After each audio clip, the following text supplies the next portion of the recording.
भ्रष्टाचार आणि वशिलेबाजी या गोष्टी युवा वर्गाच्या बुद्धिमत्तेला मारक असून गुणवत्ता आणि स्थैर्य यासाठी घातक आहेत असं उपराष्ट्रपती जगदीप धनखड यांनी म्हटलं आहे.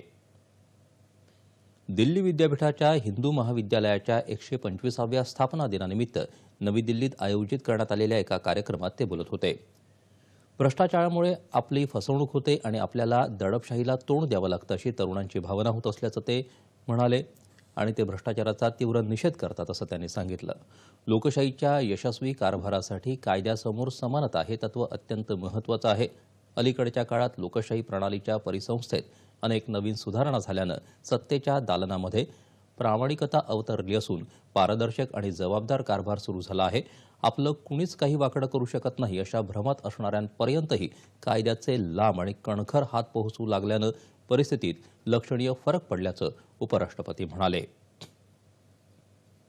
कायद्याचा सन्मान म्हणजेच राष्ट्रप्रेम, लोकशाहीवरची निष्ठा, भ्रष्टाचाराला विरोध आणि गुणवत्तेचा सन्मान. सध्याचा अमृतकाळ गुणवान तरुणांच्या कर्तृत्वाचा काळ आहे.